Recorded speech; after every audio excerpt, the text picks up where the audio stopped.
Hey, what's going on everyone? I'm the OPJellicent and we're building here for week number 6 in the IBL D-League, up against DrSlaking and his Bowland Bovines. Definitely one of my tougher matchups in the league. I actually think it's my toughest one, and that's because they let this man get Tapu Koko and Kyurem Black on the same draft.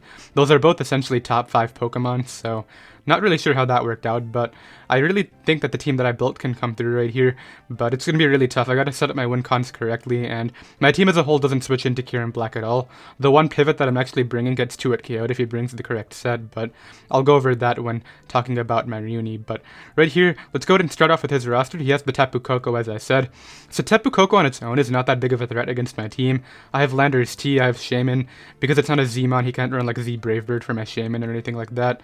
And I can obviously invest to take 2 regular Brave Birds, and it also doesn't get play rough for my Goodra. So I have good Koko responses, but those 3 Pokemon, Landorus-T, Goodra, and Shaman, all hate the Kyurem Black. So he literally just U-turns out or Volt switches into Kyurem Black every single time and just claims another kill. So that's going to be very tough for me to deal with. I definitely think I can deal with the Koko by itself though. Kyurem Black, as I said, really big threat right here. Checked by Mega Lopunny, checked by Low Kick Weavile if he's not Choppleberry, but I guess it's also checked by Thundurus with the Focus Blast or Titanium Z, something like that. But besides that, it really just rips through everything else. It can run a Choice Scarf set to basically outspeed my entire team, and Outrage can do a really good work against my team if you can go ahead and catch Deontay, which I'm not even bringing Deontay, so that's going to be very tough in itself right here. He also has the Greninja right here, really nice speed tier. I actually think that's probably his fastest Pokemon from the looks of it. At base, I think it's a 122. Well, he has the Koko at 130, but Greninja is also very fast right here. Thankfully, it's also outsped by Mega Lopunny, but I could see this being like a Choice Scarf variant to be able to go ahead and take on my Weavile with the U-turn and whatnot. It would be able to outspeed my Landorus-T and my Lopunny. He could run like extra sensory for that. I could definitely see all those things working out for him, so that's a problem right here. I do also respond to that thing with Empoleon, Goodra. It does get low kick for Empoleon though, so I gotta be careful. Mega Pinsir right here, just another giant threat against my team. My return switch in is either Thundurus-I, which gets 2-hit KO'd. Thankfully he can't stay in because Thundurus-I is faster, but I can't switch in Thundurus-I more than once, and if he predicts it and goes for Stone Edge, Thundurus-I is dead, so that's going to be very tough too. My other switch in would be like Deontay, but if he SDs up and goes for Earthquake, I'm pretty sure that thing dies too. I could be Berry for all he knows though. I don't know if it gets Iron Tail, but I guess we'll find out the hard way right here. Yeah, Mega Pinsir, just a giant problem. Checks Lopunny with Quick Attack, so that's not really a check at all. Struggles against Weavile's Ice Shard, although it can take 1 before Stealth Rocks damage after Mega Evolving, so that's going to be very tough. He has the Nihilego right here, which is definitely another big threat against my team, but it's naturally dealt with by Pokemon like Shaman, by Goodra, by Empoleon. Not really Shaman, obviously, Sludge Wave, but Goodra and Empoleon for sure. He also has to fear Assault Vest or Reuniclus, so I wouldn't be surprised if Nihilego just completely stays off the table. I would definitely not be surprised about that at all. He has the Uxie right here, which I could definitely see a Fizdef Uxie coming to check my Mega Lopunny very nicely, because other than that, he doesn't really have any return switches that also want to take High Jump Kick. Gligar obviously has to fear Ice Punch, which I'm not running Ice Punch, but he definitely has to be scared of it right here, so I would say Uxie could be one of his better responses to Mega Lopunny right here. Maybe switch in, get some Rocky Helmet damage off, get up Stealth Rocks. I could see all that happening right here, and I gotta be careful, of course. Heatran right here is not that big of a threat, because I have Mega Lopunny to check it. I do have to fear Protect though. I gotta be careful. If I High Jump Kick into a Protect, that could be very bad. It's also checked by Landorus-T, although Air Balloon could obviously be an item right here, so another thing that I do have to keep in mind is that. Weavile right here checks it with a Low Kick. So Heatran, while it's not that good defensively, I could definitely see like Magma Storm spam being very threatening against my team. My best switch in would be like either Spadef and Empoleon, which really doesn't appreciate Earth Power at all, or Assault Vest Goodra. Now I'm bringing both of those Pokemon, so that can definitely be very helpful right here. Rotom-Mow is the next Pokemon. Rotom-Mow really struggles with the Goodra as well. A lot of its special attackers here, Heatran, Nihilego, Rotom-Mow, they really hate Goodra, along with Tapu Koko obviously, so Goodra is going to play a very big role right here. Rotom-Mow also kind of struggles with the Landorus-T, although Specs Leaf Storm is going to hurt a lot. Landorus-T thankfully prevents it from just Volt switching around for free. I'd imagine I'd go Goodra every time though, because obviously I don't want Landorus-T taking a Leaf Storm or an HP Ice, so that could be very tough right here. Gligar in particular is something that can switch into a lot of my Pokemon if I don't run Ice type attacks. Now I'm not running a ton of Ice type attacks right here, but I think that I might be able to check it anyway with the combination of my Lopunny's return. I do have Knockoff on a Pokemon this week, so I could see that working out too. Knock off the Violet and whatnot, and I should be able to 2-hit KO it with most of my Pokemon right here. I could see Gligar being a little bit of a threat though. I don't really have too many good ways of breaking through it on this team. I don't actually have Ice coverage on anything, to be honest, right here, besides my, well, even Empoleon doesn't have it. have it. I do have Water Stab though right here, so that would probably be my best bet. Conkeldurr right here is a very big switch into my, I guess Weavile would be the main thing. I could see like Fizz Def or Conkeldurr being able to check both a Weavile and Mega Lopunny. That could definitely be a thing right here, but other than that, it kind of struggles against the rest. It doesn't really hit my Mismagius very hard. Assault Vest Fizz Def is probably the set that I'm expecting because it could take hits from Mismagius and Thundurus-T too. He does have to fear Flying EMZ from Thundurus-T though. Flying EMZ Physical Fly would OHKO that thing, and that could definitely be a good scenario for him. Landorus-T is probably my best response to this because I can run Yache Berry to take an Ice Punch, and I can go ahead and get up rocks and whatnot.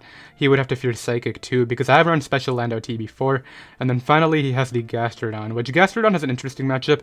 It's blown away by all my physical attackers being Mega Lopunny, Choice Band Weavile, Landorus-T. And then a lot of my special attackers right here get Grass type attacks too. Goodra gets Power Whip, so that he definitely has to be worried about that.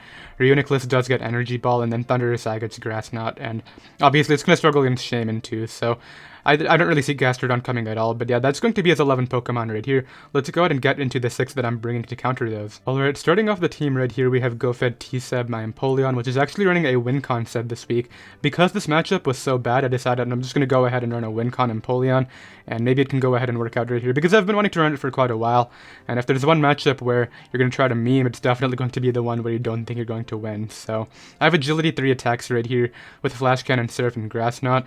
Now, this is kind of a whack Wincon too, because unfortunately, despite me having Agility, a lot of his Scarfers would outspeed me anyway, such as Scarf Tapu Koko, Scarf Greninja, and Scarf Nihilego. Now, my Wakanberry right here really helps out with all of those, because Tapu Koko can go ahead and not knock me out with Thunderbolt. I can go ahead and Agility up on that. Nihilego also, I believe, gets access to Thunderbolt, so I can go ahead and sponge that hit too. It also helps me take a hit from Rotom-Mow, which is very helpful. Now, Rotom-Mow is one of the Pokemon that I actually cannot hit very hard right here. The two of them being Rotom-Mow and Conkeldurr. Those two Pokemon in particular are going to be with the biggest threats to this Empoleon right here, because I don't have Ice Beam on this set. I have Grass Knot instead to hit the Gastrodon and the Greninja right here, so I really got to be careful about those two Pokemon. But I really could see this putting in a lot of work after Rocks go up. Flash Cannon can go ahead and knock out the Kyurem Black. Grass Knot knocks out Greninja after 2 Rocks switching, so that can definitely be very helpful.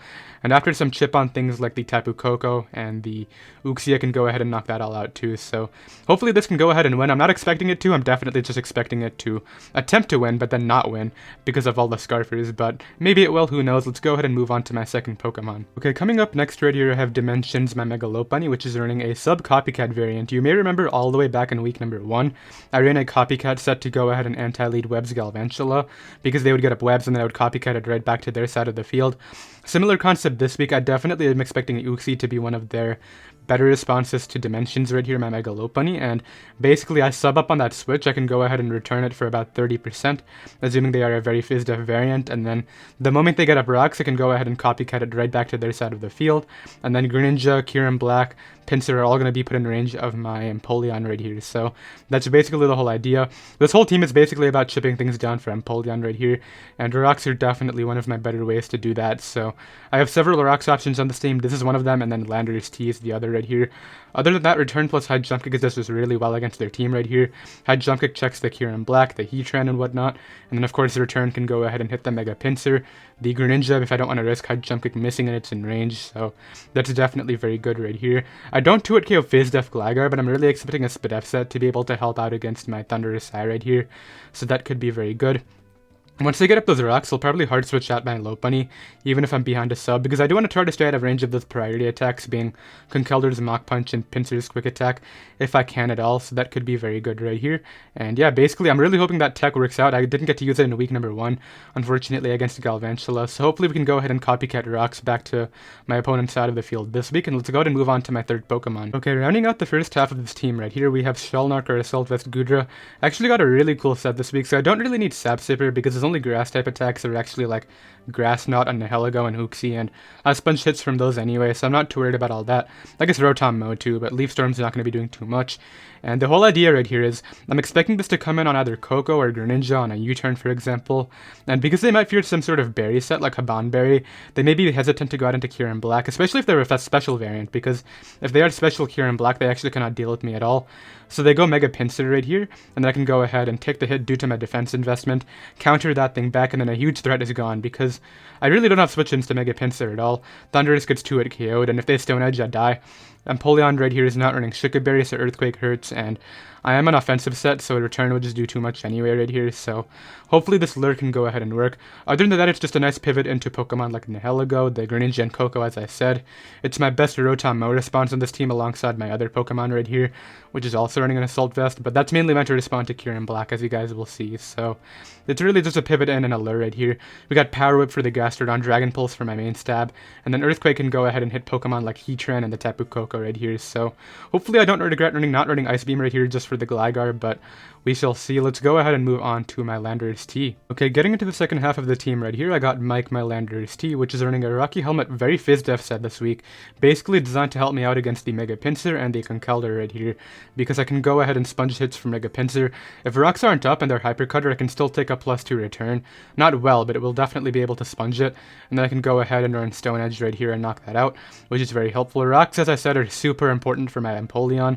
I do need a Rock Chip on Kyurem Black, the Greninja, the Mega Pinsir, the Tapu Koko, basically everything just for that sweep to work right here, so that's going to be very important.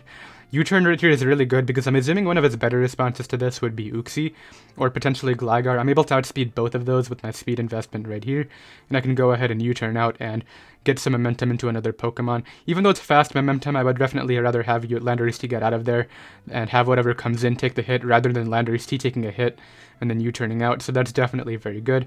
And then finally Earthquake right here, which is basically just to hit. The majority of team obviously needs something to hit Tapu Koko. We can naturally take a hit in Power Ice with the max HP investment right here, and then obviously I do want to be able to hit Pokemon like Nihilego.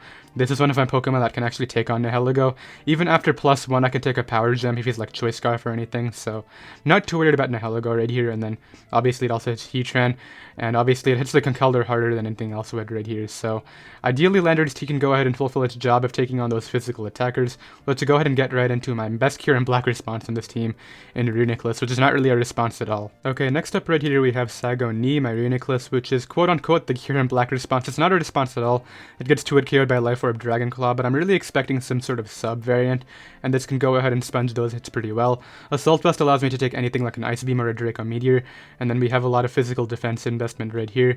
If he goes for sub, I can obviously just Psychic to break it, but if he does not 2-hit KO me and I can go ahead and take the next hit, I'm clicking Focus Blast because I need to maximize damage on that for my Empoleon, although Psychic would put it in range of Flash Cannon, so we will see. It depends on his variant, because if he has Assault Vest, I don't know if it does or not. Knockoff right here is mainly for the Gligar because I really need a way to get rid of that Violite, since I'm not running Hidden Power Ice or any sort of ice coverage at all on a lot of my Pokemon right here, so that's definitely going to be very tough. And yeah, basically just my Kyurem Black response. You can also go ahead and respond to Nihilego quite nicely. I'm actually running Regenerator right here because I want to be able to switch out after taking that hit in case he decides to switch out after seeing that he can't 2-hit KO me, and then I can go ahead and come back in healthy again later, so that can be very good right here. Really need this thing to come through. If it goes down in 2 hits, I pretty much just lose to Kyurem Black, so gotta be very careful right here. But let's go ahead and move on to my last Pokemon. Alright, and then rounding out the team, we have Mancini, my Thundurus right here, which is running a sub 3 attacks variant, which I think can put in a lot of work right here. This is one of my better responses to the Mega Pinsir because I can naturally take 1 return, and I do outspeed it. I can go ahead and threaten that with Thunderbolt. He's required to Mega Evolve right away, so I don't have to fear him like not Mega Evolving and taking a Thunderbolt. Not well, but it would take it, and then it could Stone Edge me. So he has to Mega Evolve, I don't have to fear that at all. Fightinium Z right here is really good just for Kyurem Black and Heatran. It can go ahead and OHKO both of those Pokemon, which is very helpful, of course. And we have Sub, because I definitely want to be able to scout his switch in. If I sub up and he goes Koko, I can go ahead and Sludge Wave after and do like a clean 70%. Put that thing in range of Empoleon right here, so that could be very good. And yeah, that's basically all to say about Thundurus right here. As of this week, I'll basically be bringing my entire roster, I believe. I've brought everything else, and then Reuniclus is coming for the first time this week, so that's definitely very good. I'm glad I've been able to utilize my entire roster. I'm just going to say it now, I don't expect to win this game, but hopefully Empoleon might be able to pull through. Who knows? And I'll see you guys in 22 hours from the time this video goes live for the match. Later.